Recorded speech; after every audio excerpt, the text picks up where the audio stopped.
It's the Misfits.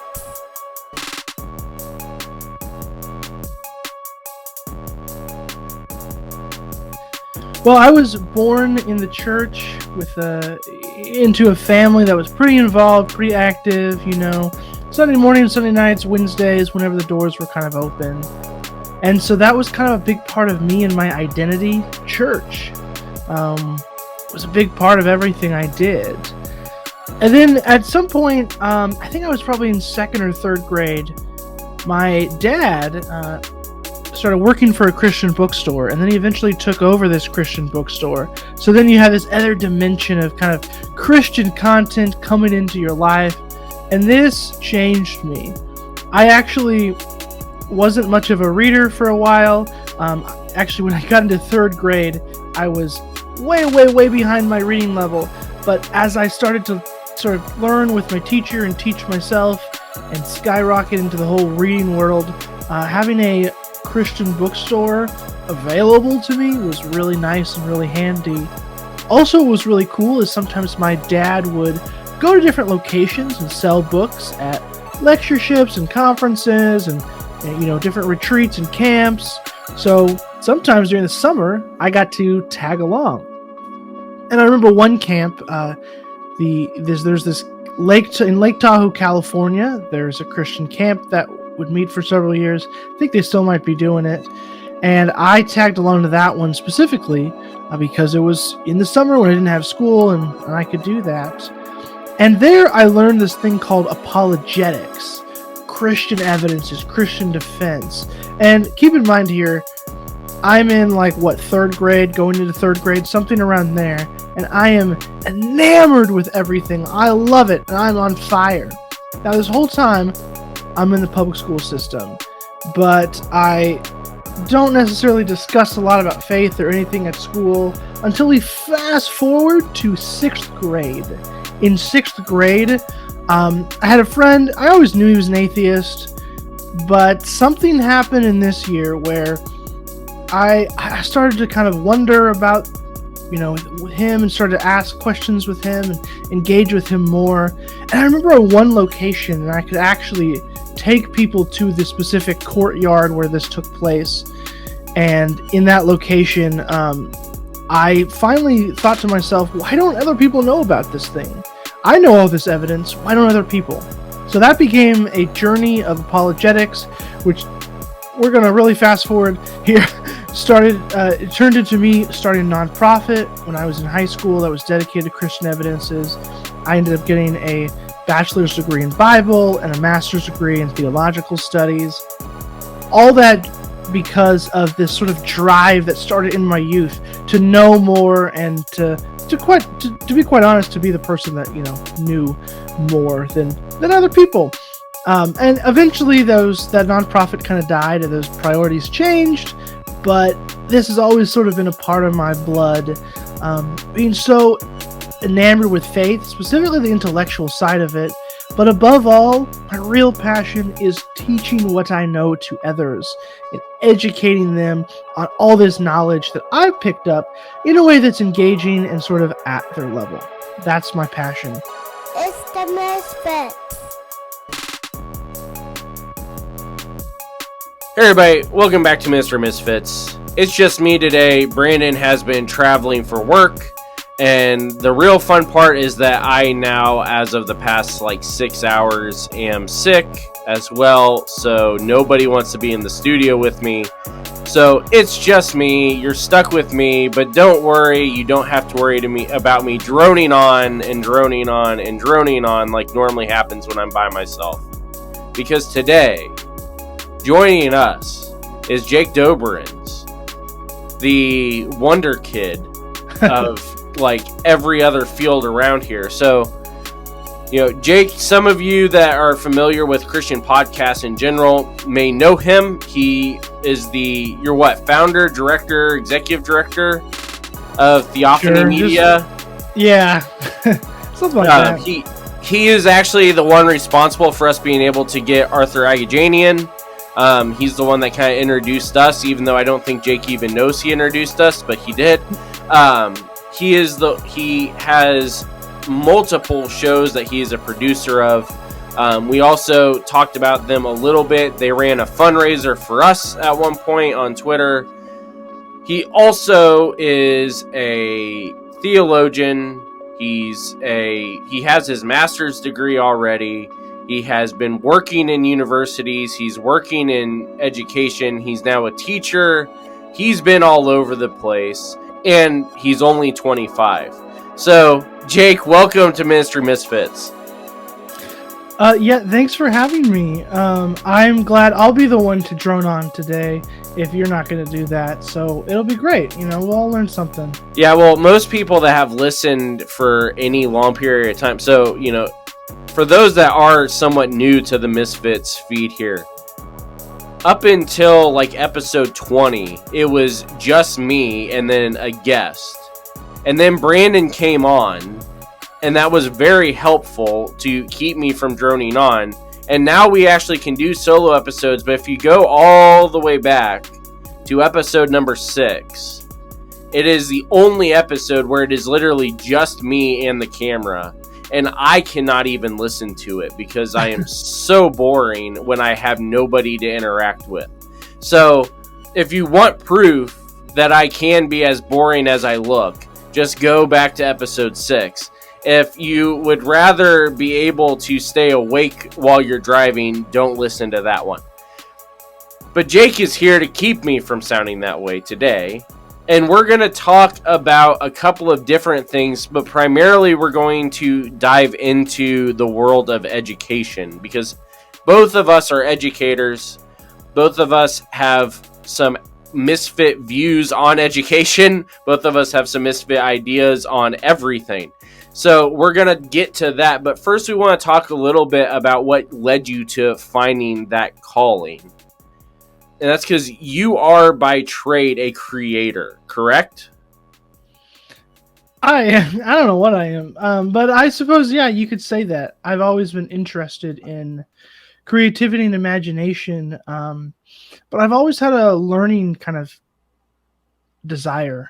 I've always wanted to know more and that kind of stuff. And, as you're probably aware, as probably a lot of the audience is aware, sometimes we sort of separate that. You're either a creative or you're an academic. I always kind of wanted to be both. Now, the creative side is much more fun and much more fulfilling, although I don't mind, writing a big academic journal paper every once in a while, too. That can also be fun. I'm a creator of things that are more imaginative, and then a creator of things that are more facts-based, if you will. But all of that can teach us something. So, Theophany Media is something you created to kind of start the process of trying to capture that sort of thing, not just with you, but with other people. So, what have you found has been the reception to this idea of creative Christians? Because, we talk with the Misfits all the time about the sports ministry stuff. Most churches that are post 1990 have had either drama or puppets at some point. Some denominations are very much dance. There's all these different avenues of creation, but most people ignore the other side of creation as far as what we're talking about here with the creation of content. Mm-hmm. What is it about Christian creative content that is kind of been overlooked by the church? Well, I mean, even in the church, there is a occasional perception that Christian content is not as good or cheesy, or just sometimes even more propaganda. I even get that reaction from Christians who are sort of concerned with the quality of things because, granted, there are some things that I'm like, how did that get past the editorial process? And the answer is because they slapped the name Jesus on it and it got through. So Okay, what was your question? What are you wanting me to talk about more? So you already started the process because Okay, good. I was trying to lead you into where we were going to start the creativity side of this discussion. So, There we go. Christian content creation is something that has a weird stigma to it. It's either looked at as super cheesy and horrible, it's looked at as super academic and boring, or it's looked at as just low quality and they really should just leave it to the professionals. Why is it that we have such a stigma around this idea of creating content for Christians, whether that's resources or entertainment? Why is it that if we are not Phil Vischer, people think that this is a bad idea? Well, I think it's interesting to kind of look back into history because it's probably only been less than 100 years where you've really had a genre of Christian X, Christian Y, because at one time, the culture, at least here in the West, was predominantly Christian. And so you didn't have to like throw an extra label on it. You just kind of assumed. But that's changed, obviously. And so sometimes when there is a group that wants to keep their views sort of in the forefront, when they aren't necessarily in the whole culture, that can become kind of an echo chamber, and those ideas don't always get to grow and experience daylight and touch grass and all that kind of stuff, and so they can become a little bit more stagnant or not as creative. And there's also things like money and stuff that comes into that. But I think that's why we're seeing this kind of weird view nowadays. Although I don't know, when I grew up, and like I mentioned in my testimony, my dad had a Christian bookstore, which had Christian fiction and Christian this and Christian that. And so that was very much how I saw things. There was the secular and the Christian. I listened to predominantly Christian music that I thought was pretty good, and people were like, Christian music, and I was like, yeah, there's some good stuff out there, and I still think that, for what it's worth. So there's just this kind of we're just in an awkward spot as Christians because now we're a subculture. We're creating a subculture, and that subculture is well, I don't want to say it's shrinking, because if you look at things like Christian movies or something, they're getting bigger budgets all the time. I mean, there is growth in that area. There's clearly an audience, but the kinds of things they have to say to that audience are not always theologically astute, or Yes. that doesn't mean theologically wrong. It just means not really that complex, not really that accurate. And in theology, we care a lot about how we say things as being really important, because we're talking about some pretty heavy topics. So, well, and I don't know. you've already kind of started walking us towards where the bulk of this discussion is going to go. But you're currently, the attitude of Christian media is become just another form of, at least for the majority of things, it's another form of conservative media, not necessarily Christian media. They're getting these big budgets because the assumption is there's not good Christian entertainment that's saying the right things. And so we're going to put the money where it is. This is the Cold War theology stuff. Mm-hmm. I knew you were going to mention that term. Shocker, right? Yeah. This is where this kind of stuff comes in and gets pushed hard right now, is that it's still being produced with the way that the media is trying to pronounce it. As far as, even you look at the God's Not Dead movies, Mm-hmm. and the God's Not Dead movies, Christianity is persecuted in the United States, and so we've got to become the heroes to save it. Theologically, that's not accurate, but it has a better budget, better production value, and so the assumption is, since it's good production, it must be correct. As opposed to, you look at something like the Bible series on the History Channel, which was secularly produced, It had a massive budget because it's the History Channel. And it actually did a very good job of representing the historical aspects of the stories in the Bible. But it was looked at as this is not Christian media, and so it must be rejected. Mm-hmm. Now, here's the real question for you, Jake. Out of all of the Christian media things that are out there right now, do we actually have a good example of a big budget type production of something that is both theologically okay, that is production value okay, and that is actually Christian media that should actually be looked at that way? Well, we run into these problems of definitions real Yes. quick in this discussion.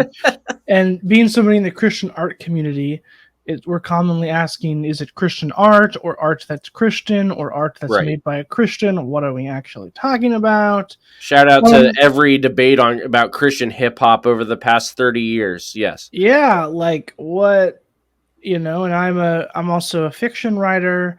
And so what does it mean to write Christian fiction? Is it a label at a bookshelf at a bookstore? Is it something about the message? So without going too deep into those weeds, honestly, the examples that really come to mind, I actually think some things like I think of the movie Silence, where it's Martin Scorsese, right? I think so. Now I'm second guessing myself. I don't have the buzzer and I don't know, so you're okay. Okay. Woo, cool. Awesome. So that movie always sticks out as a really complex way to wrestle with faith. I think what makes a really interesting Christian movie is where it almost ends on a question mark. We have to fill in the gap. We have to provide the answer. I think that's just what good movies in general do. Whereas Christian movies, they wrap it up. And they tell you the answer. This is the correct answer, and that is the only answer. And so, if you don't agree, sorry.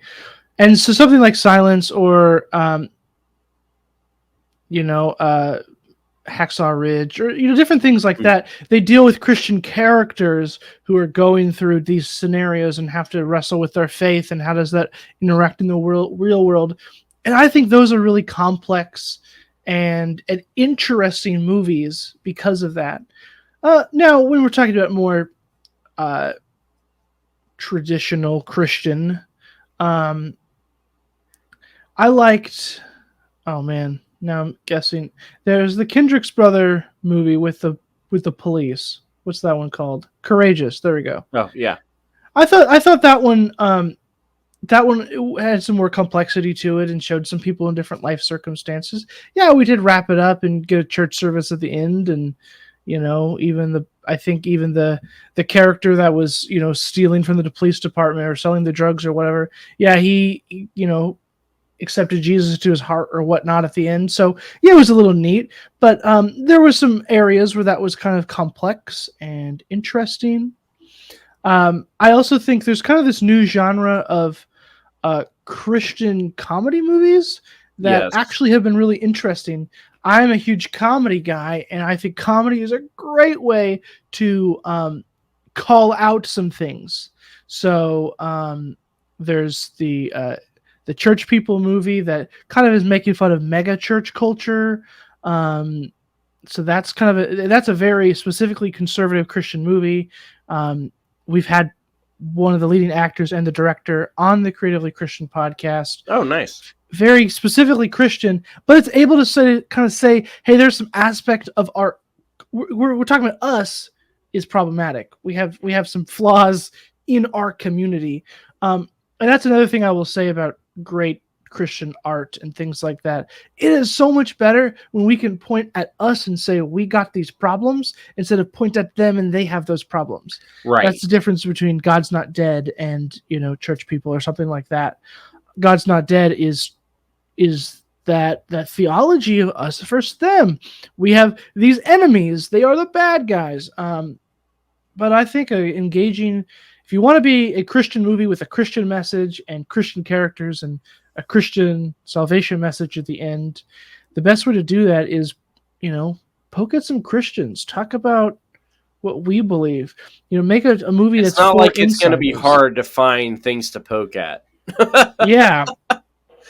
I mean, the early Babylon Bee days, key phrase there's early, Yes, made some great jokes to Christian expense and exposed a lot of ridiculous things that we do.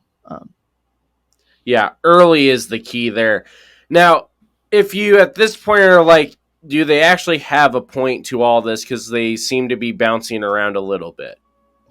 We're getting to the point, and we're going to actually wrap all of this up very nicely in a neat little bow, even though we said we don't like when productions do that. We're going to wrap it all up for you here as we start diving into a deeper conversation about these sort of topics right after we hear from Laird Creative Agency. We'll be right back.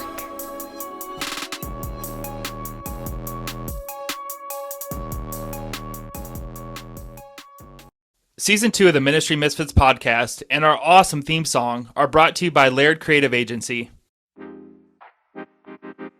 In our social media world, the next connection is always one click or scroll away, and your business has to be ready when they find you. That's why Laird Creative is always looking for ways to step your brand up.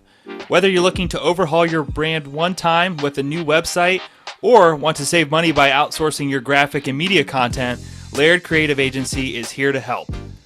Laird Creative's mission is to take the difficulty out of the creative process. With Laird Creative, you'll find a dedicated team of artists ready to tackle any creative need that your business has, big or small. If you're looking for an easier way to share the vision of your organization through thoughtful branding and creative content, find them at lairdcreativeagency.com to get started. Mention the Ministry Misfits podcast and get a free consultation call. Laird Creative, step your brand up.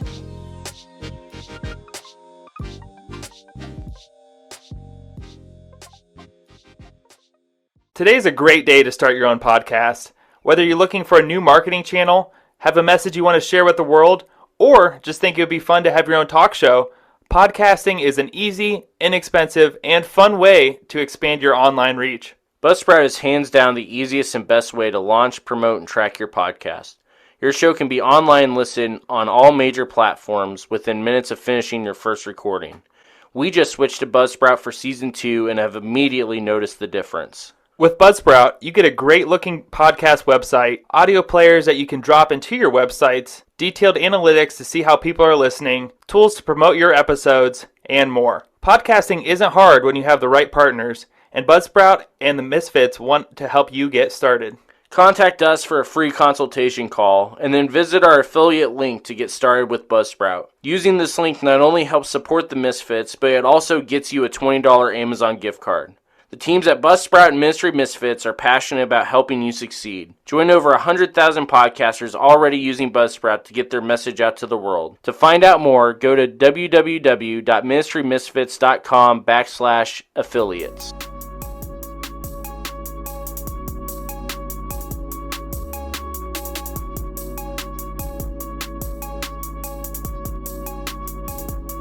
We're back. All right, everybody, welcome back. We are still here with Jake Doberenz. Everybody is probably trying to figure out what we were actually talking about there at the beginning and probably wondering how much medication I'm actually on. I am not medicated, thank you very much. I'm not allowed thanks to epilepsy and all of that fun stuff. Woo! So, what we were talking about at the beginning was we were talking about one side of who Jake Doberenz is, which he is we don't know what title he actually has, but he is the big wig over at Theophany Media, and the Creatively Christian podcast is one of the things that he does because he likes to talk to creative Christians and hear their stories and their processes. If you are one of those kind of Christians, a creative Christian, check him out. Go look up his stuff and then come join us over on the Creative Christian discussion group over on Facebook also, because we're trying to keep that thing actually alive. That's right. For some reason, for all of us being creators, none of us want to interact. So that's probably another discussion in and of itself. But all of that was leading up to what we are about to talk about with the other side of him as an educator. So we talked about the fact that within Christian media and production, you have this cultural shift of where everything was assumed to be at least Judeo-Christian in mindset, to where now Christianity is a sub-label, and so now you have to have Christian things, and there's different versions of that. You have this whole me versus them mentality. You have the whole, Cold War theology, dispensational evangelicalism side of media, as far as that's the message that has to be pushed. All of these different things are now all playing into why it's so hard to find those good Christian media productions that are both good in terms of Christianity and good in terms of actually watchable. The one you did not say that I will say is that, surprisingly, The Chosen actually is a good mix of both of those. And I think you had The Chosen creator on also, didn't you? No. We've been trying to get Dallas Jenkins for about a year or so. Okay, maybe those are the discussions I was seeing. Oh, no, sorry. One of my other guests actually had The Chosen creator on. Now I can't remember who it is to shout it out and make you feel bad. Every time I reach out, it's the wrong time for him. So we're just trying. So if you're listening to this and you have a connection, hook my boy Jake up. You can have him go to jakedoberenz.com and check this whole thing out, and we need to get this going. But anyway, that is one where you have both a historical narrative that is accurate and well done. You have a biblical narrative that is accurate and well done, and the production, especially for as low budget as it is extremely well done. And it's also not whitewashed, which is also helpful. Yeah. Now, where we're actually going with all of this, which is why most of you that are listening probably have been fast forwarding through the first 20 minutes of us talking, because you were coming for this education topic that is so hot right now. It's all related because the same arguments are used for why Christian productions are good or bad is the same arguments that we're hearing about this whole education debate. Now, Jake, have you actually seen the education debates going on online? Yeah, I mean, I've seen them throughout the years. I've changed my own position, so I have seen some of them happen, and yeah. Yeah, so for those that don't know what we're actually talking about, there is a large movement of Christians, quote-unquote Christians. Some of them claim to be Christians that are actually just the political evangelical side, and they're very vocal about that also, of this idea of the fact that public schools should be disbanded and all Christians need to avoid any side of public education because it's of the devil. Specifically, they say it's of Marx, not of the devil, but they say it's the same thing. You've got this, and so the argument is either Christian schools or homeschool. You also have some Christians that will argue that Christian schools are of the devil, that homeschooling is not being responsible, and that public schools are the only option, and that it's a mission field, and so if we take our kids out, then we have no missionaries in the public schools. Now, I'm going to just to sum it all up at the beginning here, tell you that all of those arguments are crap. They're all crap. Now, why that is and what a good view of education as a Christian actually should be is what we're going to get into now. I am the son of a teacher, and then I also have taught for the past 10 years as well in both public and private schools. I am a product of Christian schooling from kindergarten all the way through Bible college. My wife is a product of both homeschool and Christian school. Our daughter currently, we're just going to get all of this out on the table now so people know where we're coming from. Our daughter currently is attending a private Christian school here within Northeast Ohio. Now, Jake, you are a teacher within the public schools, but you have a degree from a Christian university, correct? Yeah, I have 2 degrees from a Christian university. Oh, that's right. I forgot you're smarter than me. No, You that have wasn't 2 a brag. degrees from you have I 2 just degrees from a clarified. Christian school. And then what's the rest of who Jake is, so that way people know where we're coming from for all of this? Yeah, except for Christian pre-K and preschool. Kindergarten onward, I was in the public school system.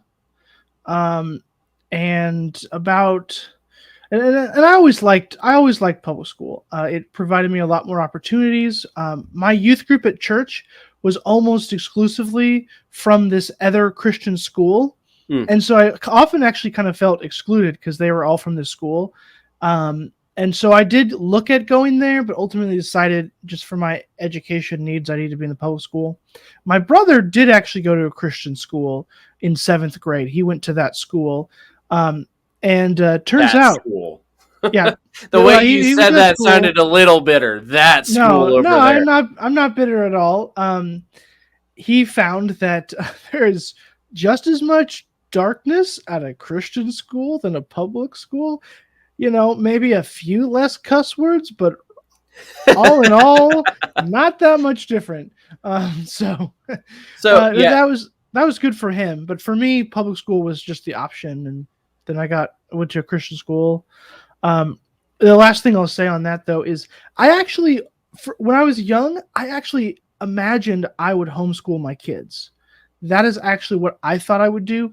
I wasn't opposed to public school. It was what I wanted, but I felt like I could and would homeschool my kids. That was in one of my qualifications for a wife. In fact, I wanted my wife to have been homeschooled. I ended up marrying a public school grad, so that didn't work out, but that's fine.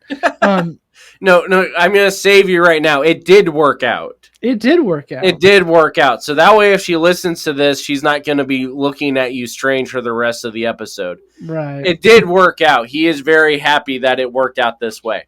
It just goes to show I had my list. My list was wrong. It wasn't as Which good that's another topic for another show as well. We've actually got a few people lined up wanting to talk about that whole scenario already. Sure. So stay tuned for that one. But before Jake almost ruined his relationship with his wife, yeah.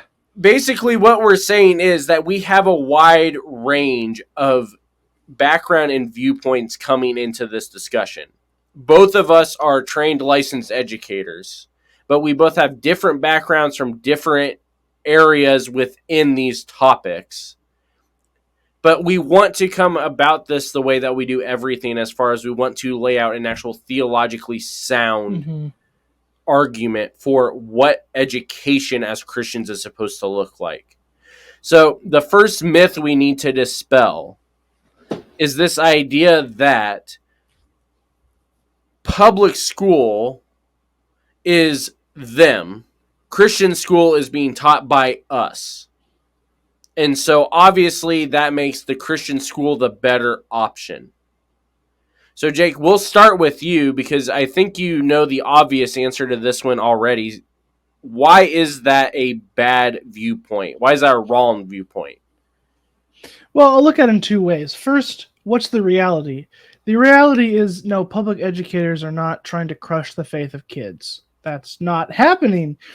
I was in a incredibly liberal school district in Oregon growing up, and we had a gay straight alliance club at school, and the Democrat club was way larger than the Republican club, of which, by the way, I was actually president of the Republican club my junior year, but it died, and so my senior year there wasn't one. So I actually killed the Republican club, and you can do with that what you want. You killed the Republican club.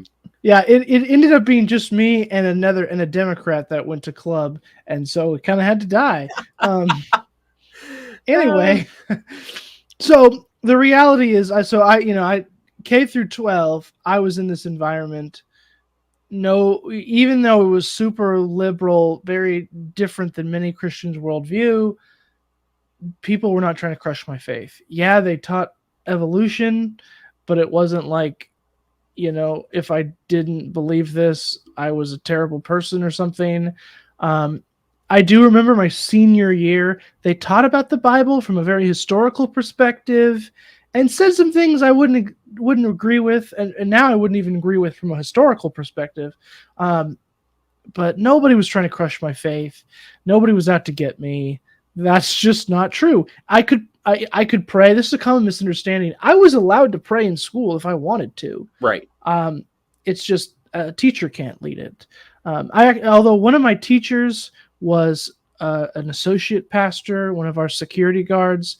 He actually flew halfway across the country every weekend to go preach at a church. There were Christians involved there. Now that is the ultimate bivocational It really ministry. is. If you are having to fly across the country to get to your pulpit while you're being a security guard on the other coast at a school. Yep, it was. That's commitment right there. Shout out to him. Yeah. And so yeah, again, the reality, not that bad. The second thing is like the theology of it. The truth is the world is not evil in the sense of like, has a white cat in their lap and they're planning on how to detonate all the world's nukes so that there's The mustache, World War III. Right. Like the world isn't actually like that. And most people are halfway decent. I really believe that, even non-Christians. But in this environment, there were still loving people and there was still encouragement of different viewpoints and ideas. Like I said, there was, the Republican Club died because of lack of interest, but the school was willing to entertain both of those. There's also a Fellowship of Christian Athletes Club that I was involved in. For one reason being I'm not an athlete, but I just wasn't involved in that. So yeah, like they're not actually evil. It's like theologically, this is a part of the world. It's a ministry, and that's always how I felt. I remember at one occasion, I went to a big school, so you would meet people for the first time sometimes, even though you had gone to school there a couple of years. And I met this guy. He's like, "Oh, you're that Christian guy." My reputation had preceded me, and it wasn't always for the best reasons because I did talk too much sometimes during class and argue. Good thing you found a microphone and created a company for all of that, right? That's how you do it. That's how you do it. But still, it was nice that I had this reputation, and potentially, and this is the goal, right? One day somebody will look back, hey, that Jake guy had some good points, or probably more than the words I say, it'd be the actions that would stand out for people. So it's a part of the world, just like, people are okay with working at a secular bank or something. Exactly. Like, yeah. If you're okay with walking into your job at the paper factory or whatever, then what's the problem with walking into a school that isn't explicitly Christian? Now, of course, the argument would be, well, it's all about training and formation, and who are you going to let form your child?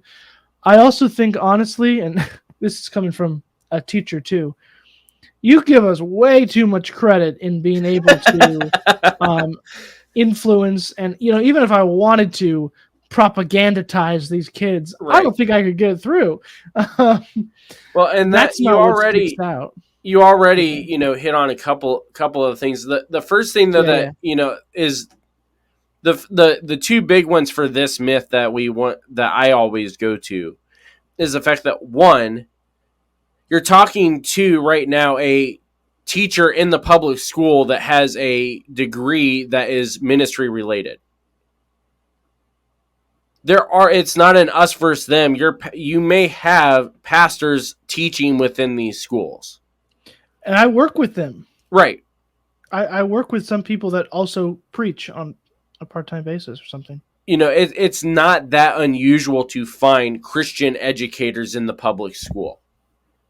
And when the church makes the statement of it's us versus them, what you are actually doing is casting out certain elements of your congregation, because you probably have educators in some fashion within your congregations.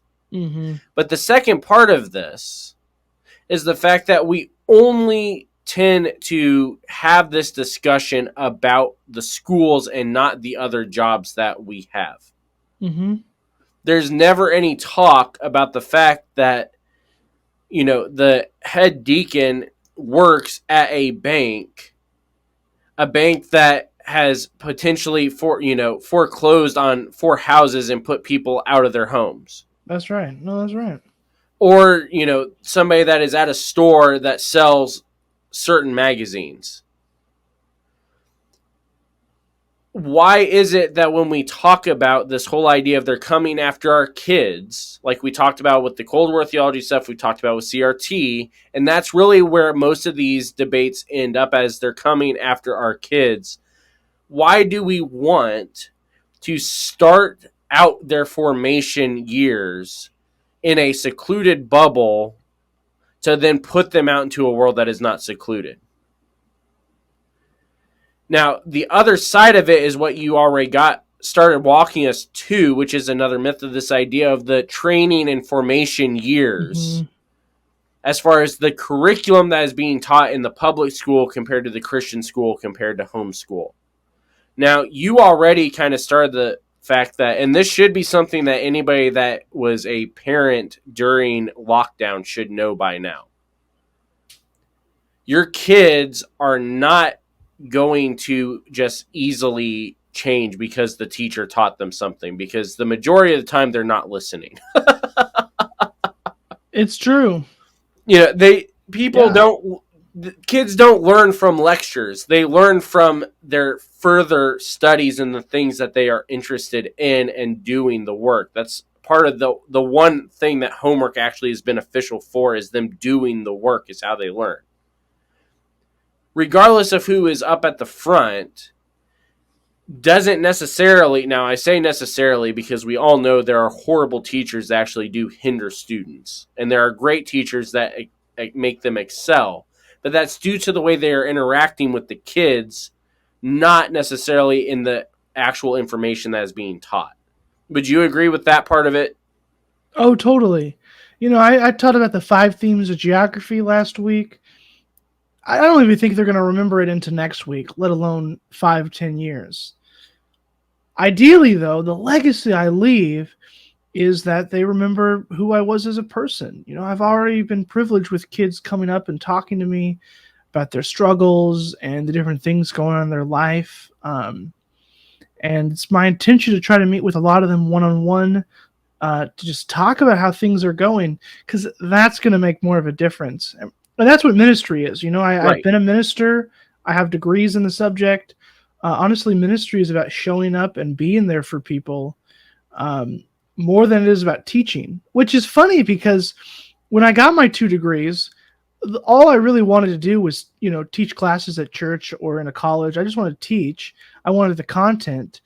What I found out that I loved about ministry and what actually made more of a difference was, the ministry, the being there with people, the engaging them one-on-one and talking, and above all, practicing listening and, validating their emotions. That's what I liked the most and what honestly makes a difference. And I bring that same thing into teaching. Because, don't tell the state of Oklahoma this, but I would rather these kids become better people character-wise than I would that they know all the state standards for Western Hemisphere geography. And that is the key to one section of this that we want to make sure is clear, is that teachers in a school setting have the same good teachers within a school setting have the same holy discontent ideas and callings that anybody good within a church ministry setting has. It is a very similar call because it is about a discipling of these students.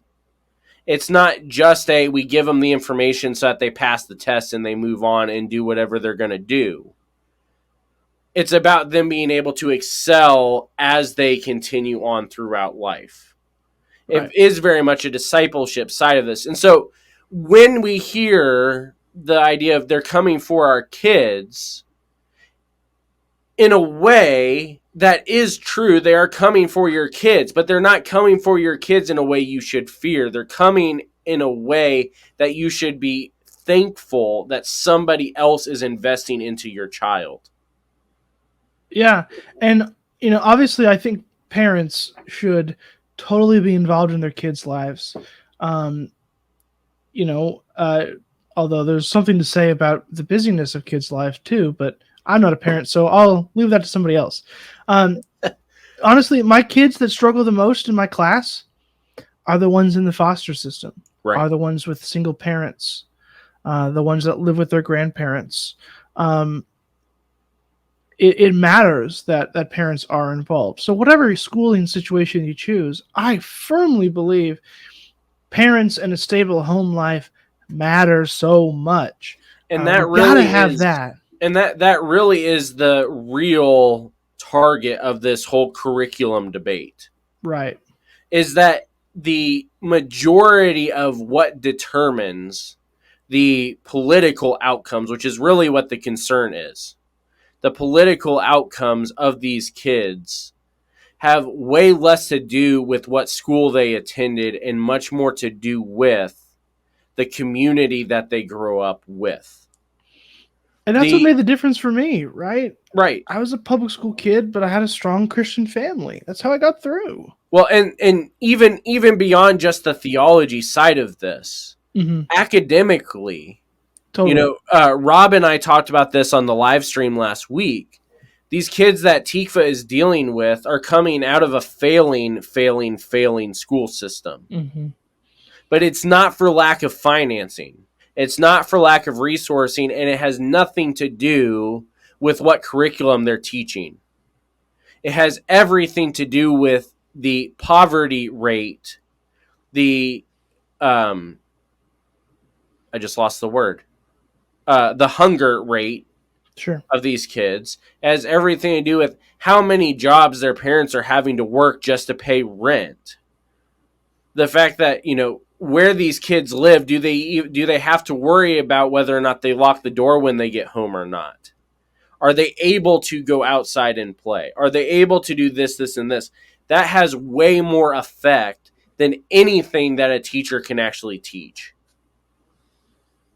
And this is part of the issue that we get into now when we start talking about the actual core pieces of the curriculum. Because the public education system, for the most part, as far as the high ups that determine all of this, so we're talking Washington or your state, their concern is about the test scores and showing that their kids are passing and moving on into the workforce. Right. That is not necessarily the concern of the superintendents in your district. That is, the majority of your teachers, that is not their concern either. Definitely. Now, within Christian schools, the goal of these schools, it depends on the school. But what I have experienced is that there are normally 3 different viewpoints as far as what the goal actually is. It's either to disciple these kids theologically and academically and developmentally and get them to be the best person that they can be as they leave the school. Or it is actually we just have to get them out the door and show that our test scores are just as good. Or the flip side is that the focus is all theology and nothing on academics or on development. And this first group is honestly our ideal group as Christians. If you are able to attend a Christian school that is going to feed you spiritually and academically and developmentally, then that's great. That is exactly what we should be looking for. If we can't afford it, which is a whole nother side of the conversation we're going to get to in a minute. These other 2 areas, though, are the ones that, unfortunately, at least from my experience and what I've seen, are the ones that are more common. the ones that are either so theology focused that they don't even care about the developmental side of these kids, or that they are so focused on keeping state standards and proving that Christians are just as smart as the world that they lose sight of what they are actually teaching. Now, Jake, we'll start with you as a public educator. Or no, sorry, not as a public educator. That's the next discussion. We're going to start out with something you said when you talked about your brother. Mm-hmm. Is that what he found was that when he went to the Christian school, the culture of the school was really no different than the public school. What kind of impact does that actually play for your brother now that he is out of school? Well, I mean, yeah, it wasn't like he was completely cut off from the world. Most definitely. In a Christian school, there are still people that listen to XYZ music kind of thing. But in some ways, as he's described it, he almost felt like it was like, oh, wait, this Christian school's a ministry. Because one thing that sometimes happens with Christian school is parents and other people throw all the quote unquote bad kids. And so it becomes like a rehab center. So that can be chaos too. That's one experience of Christian schools. So, it helped him a lot. The smaller school environment was good for him. For me, like the giant 2,000 person high school, that was great. That fit me. A little different for him. He's always been a little bit more in tune with culture than I have for whatever reason. So I don't know. Maybe he's the best example of what happens to kids outside of Christian school. But there is some truth in the fact that you aren't necessarily meeting a lot of people with different viewpoints than you that can really articulate those viewpoints well. And it can be hard. I hear this, even in Christian schools, even in Christian colleges, there's oftentimes a view of the Bible that's a little bit more academic, and you kind of hear some things that kind of freak people out. So whether you're coming from homeschool or Christian school, some of this stuff can just be like new information that literally shatters people's faith because they've always been told XYZ. And so I think there was a little bit of that in his story of, what? The Bible is like this? Where me, I was kind of exposed to some different views, and I had friends that were Muslim and atheists and friends that were gay, and like I had some of that experience. So it wasn't like totally wild that, oh, the real world has people that are different. Well, and we talked a little bit about that with Dr. Barr as far as her goal as an educator is to never shatter someone's faith beyond being able to pick the pieces back up. Right. That's the story of Bart Ehrman. The academics shattered the faith so far he cannot get back. I can't. My story. We've talked about this before on here. Of the academic side, when it was pushed in a way that it shattered everybody's faith. Some people were able to pick it up. Some were not. Some, like in my case, the response to it was, okay, what do I believe? And it had nothing to do with the academics and everything to do with the personal. Everybody responds to it differently. And so that's one thing we want to make clear. Both of us as educators will tell you, each individual student is completely different than every other student around. We are talking about a generalized cultural aspect of these sort of things when we're talking about it. We're not talking about each individual student is definitely going to end up like this, because every student is different and it needs to be addressed differently. That's part of the discipleship side. But what you're talking about there, as far as the difference in viewpoints, the kind of awakening to different ideas, is part of what people that have never actually dealt with Christian education do not actually understand about Christian education. Is that the curriculum that is used again, depends on the school, but may come with a preconceived agenda of what they are trying to push theologically. Yeah. You know, one of the things that I found as a teacher when I was teaching health at a Christian school, I had to go back and rewrite the curriculum because the curriculum was pushing a white supremacist side of health, Christian, quote unquote, health, that indicated that if you listen to rap music, then you are not a Christian anymore. Because of the fact that it is rap. Not because it's music, because it is rap. You know, this one textbook literally actually labeled a black male in a hoodie as evil and a white man in a suit as good.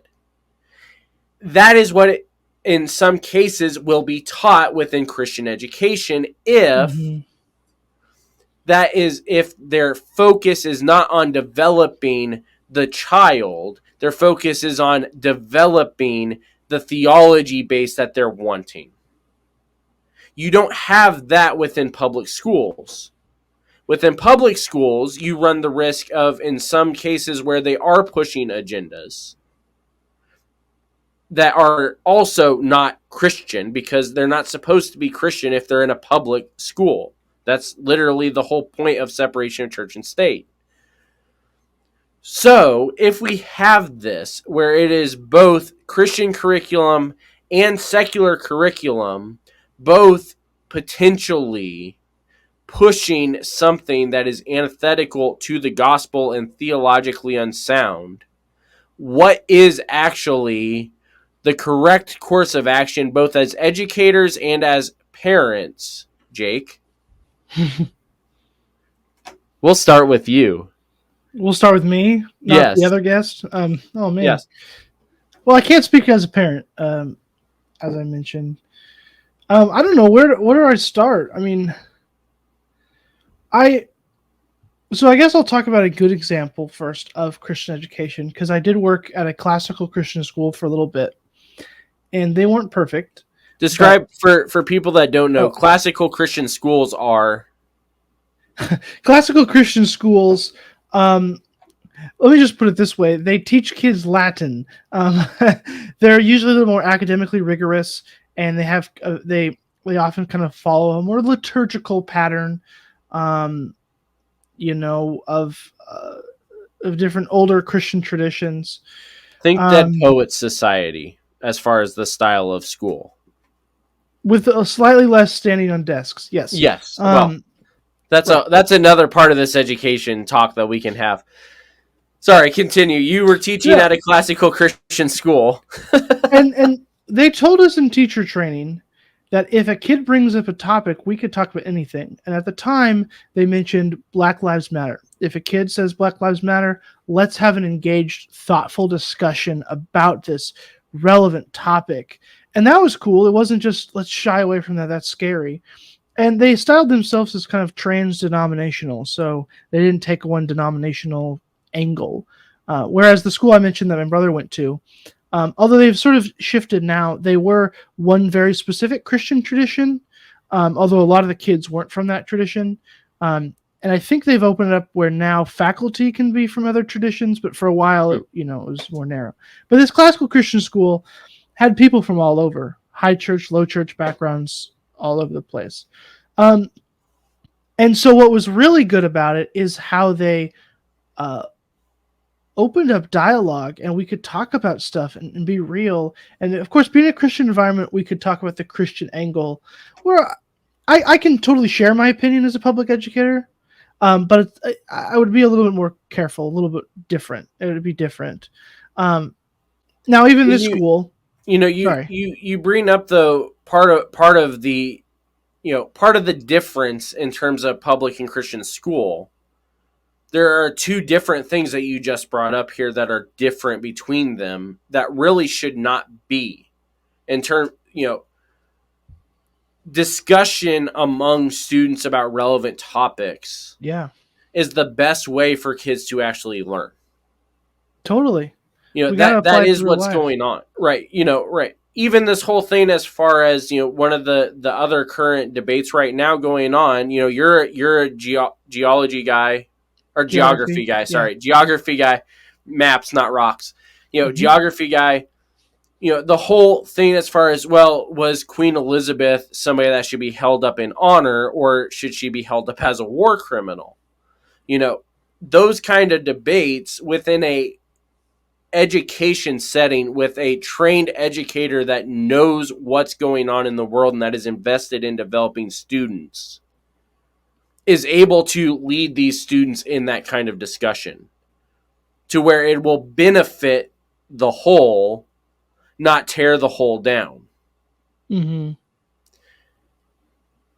That is a classical style of education. Going back to the ancient Greeks, the way that they actually did discussion. This is the whole Yep. Acropolis thing. This is literally why Paul is in the Acropolis in Athens to talk about Jesus. Is because he went to the place where all the educators went to discuss and talk. That is a classical understanding of education, and it's beneficial and it's helpful when you have a trained educator leading the discussion.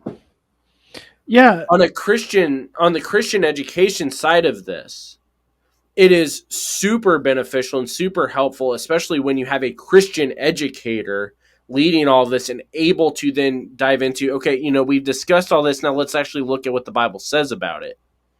What does the Bible say about mourning with those who mourn when both parties are mourning different things?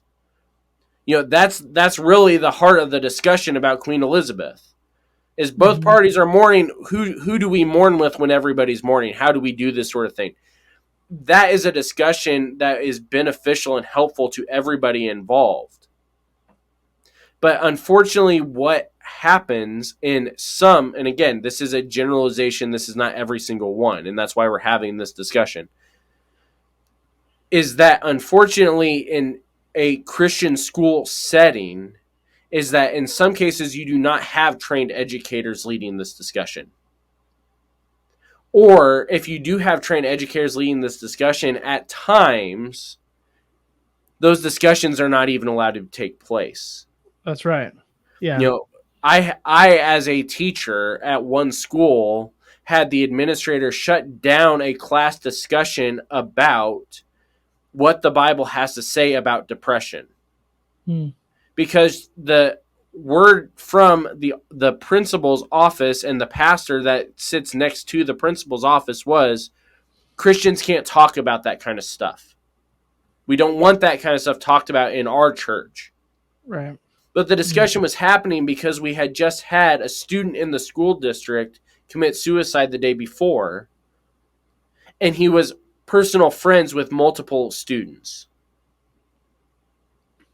And why it was shut down was due to a bad theological understanding that was being taught at the church that was hosting the school. And so what we end up with now is a cycle of bad theology continuing to be taught to the next generation because they are not allowed to actually discuss and talk about it themselves. Mm-hmm. And again, this is not an everywhere thing.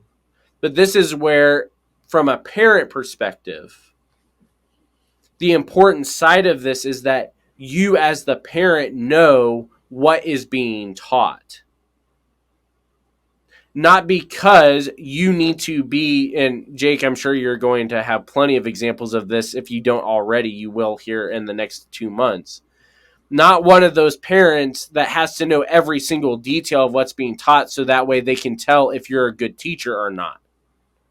Or that way they can go and complain to the school board about the curriculum that's being taught and how Marxism has interacted with their classroom, and so now their kids are depraved.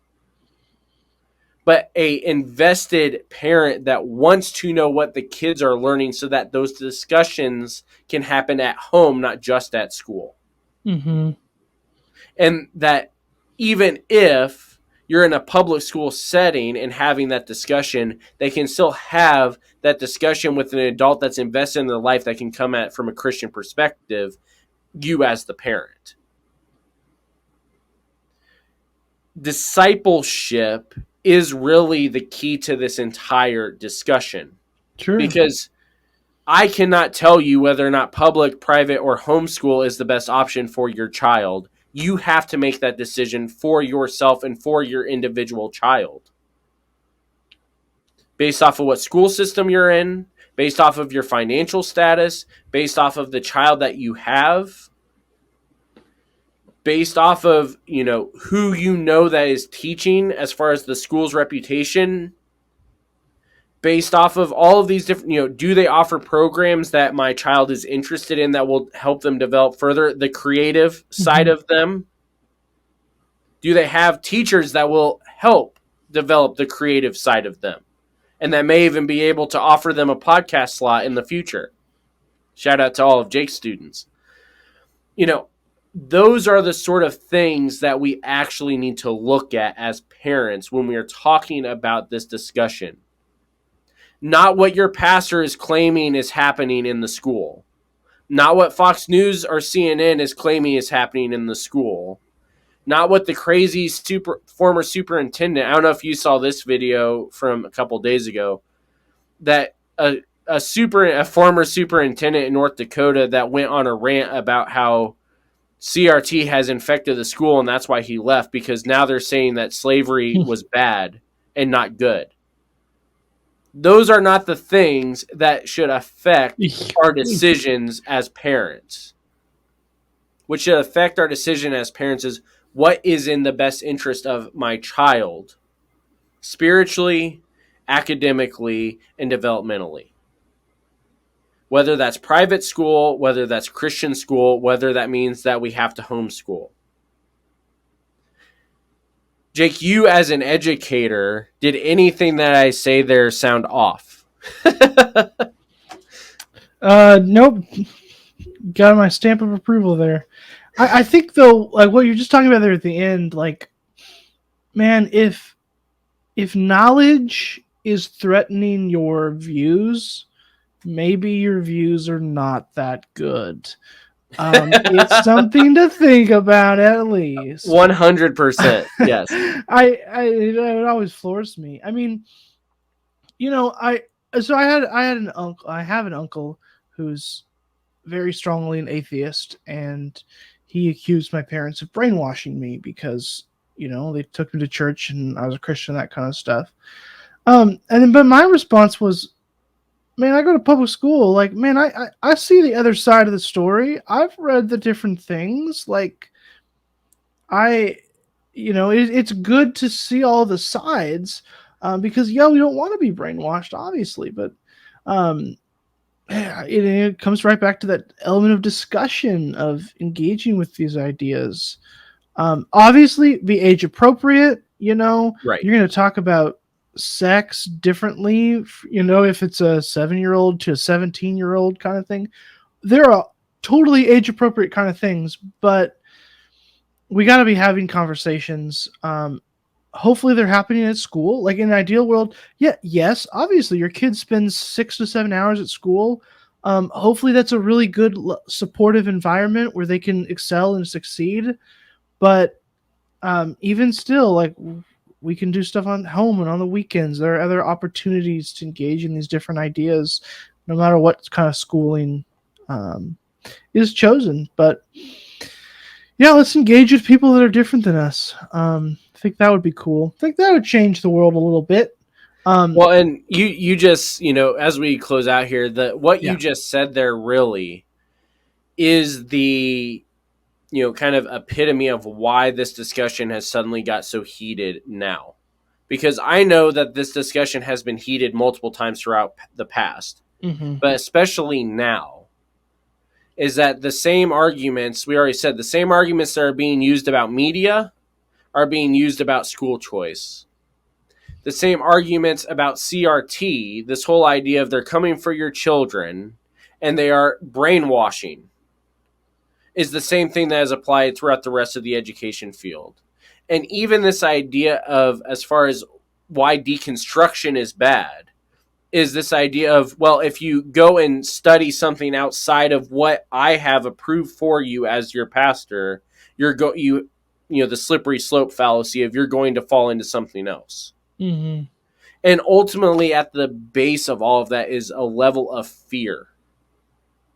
It's this fear of, I'm going to lose this person, or the fear that these people are they're going to lose their faith. And so what we are really saying is that either you do not trust your own discipleship, you as the person that is discipling them, you do not trust that you have actually done your job.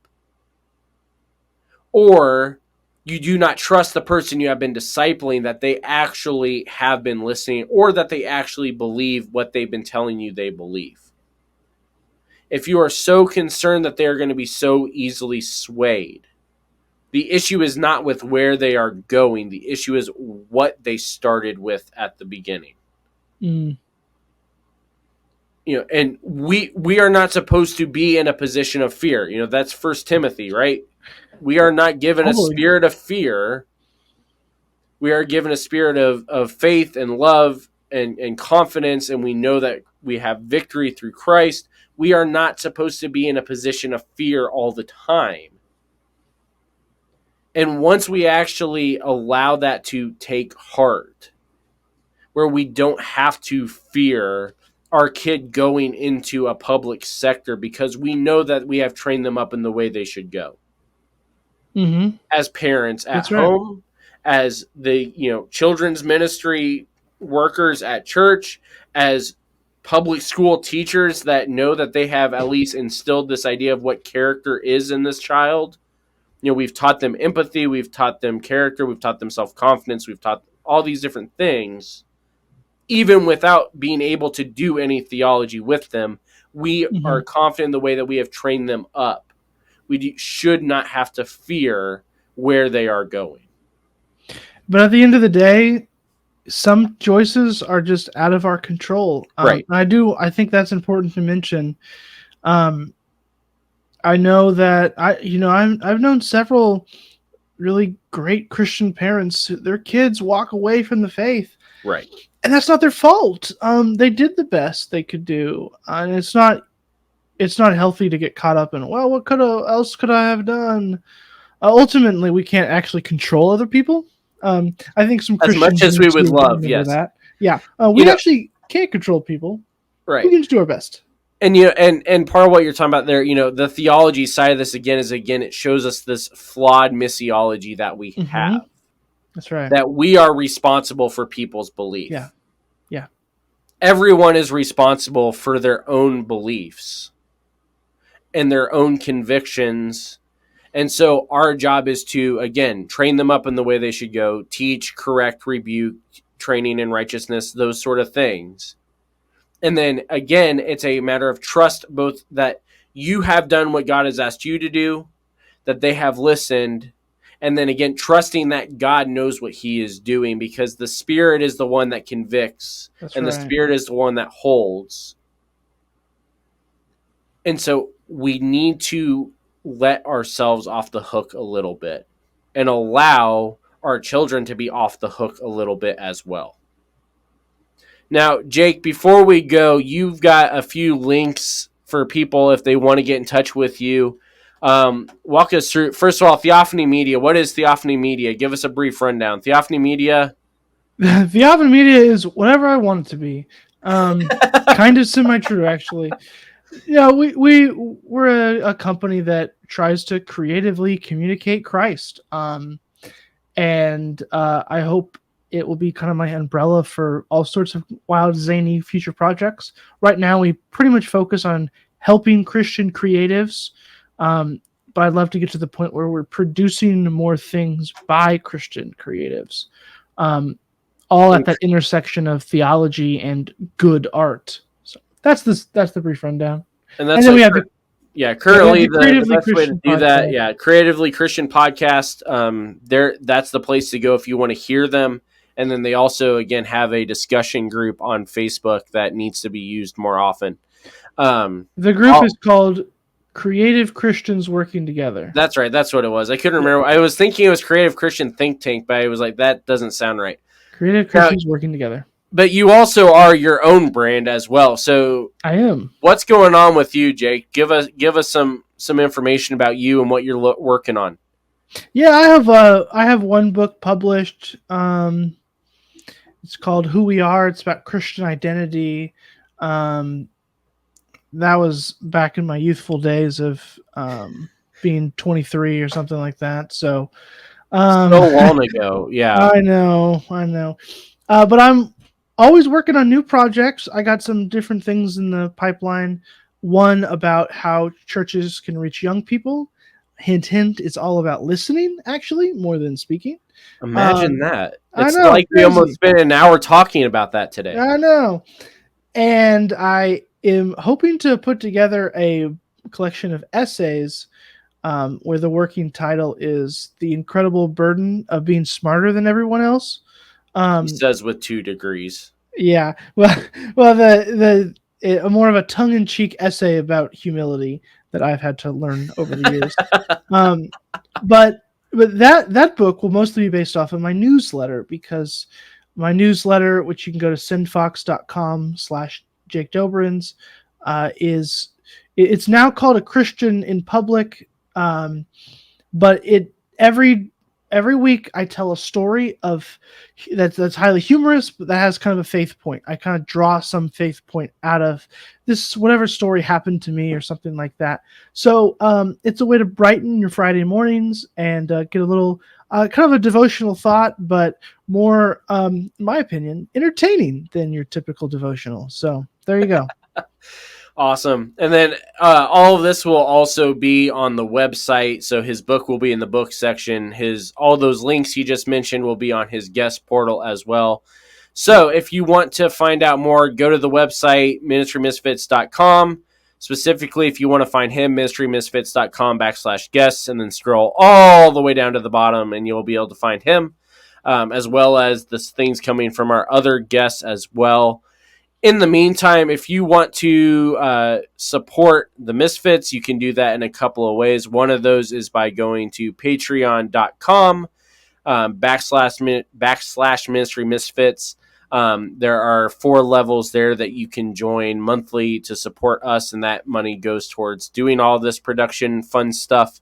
And so you can find out more there. There's also some bonus episodes from Joash Thomas and Christian Taylor, another Christian creative. You can find all of that there at patreon.com / Ministry Misfits. We also have some fun stuff going on right now over in our store. For those that haven't checked it out in a while, we do have some new material up there, some new swag stuff as well. We also still have a few fundraisers going on for Tikva. We've always had the Tikva tees. Those aren't going anywhere. But currently now we also have some other things. Those of you that tuned in last week know that Rob Elder recorded a verse over our theme song. That song is available for download for $1. That dollar goes towards Tikva, as well as there are also some new swag items from Rob's branding of that song. All the money from those is going to Tikva as well. So check all that out. Jake, thanks for coming on. Thanks for doing this last minute. Thanks for dealing with my stuffed up head and crazy train of thought. Again, go check out all of his stuff. You can find all of his information on our website as well as his own website. Come join us over in the Creative Christians Working Together Facebook group. And those of you that are already in it, come on now, somebody else besides me and Jake actually posts in it once in a while. Yeah. He didn't pay for that ad. I'm saying it for my own benefit as well. The algorithm needs us, people. Come on. Anyway, and also if you want to jump over the Ministry Misfits Facebook group as well, you can post there as well, because again, the algorithm needs us, people. Come on. So anyway, Jake, thanks for coming on. Hopefully next week I'll be healthy. Brandon will be back in town, and we will hopefully be back on track if we ever are on track anyway. So we will see you all next week. The Ministry Misfits podcast is a production of Ministry Misfit Media in association with Overwhelming Victory. Dr. Greg Linville and Andrew Fouts are our executive producers, and Brandon Simmons is associate producer. The Ministry Misfits theme song is written and produced by J.D. Laird and Laird Creative Agency. If you'd like to get in touch with us, you can email us at ministrymisfitmedia@gmail.com or by following @ministrymisfit on Facebook, Twitter, Instagram, and TikTok. You can also visit our website at www.ministrymisfits.com or through bio.link/ministrymisfits. If you would like to support Ministry Misfits, you can become a patron by going to patreon.com/ministrymisfits.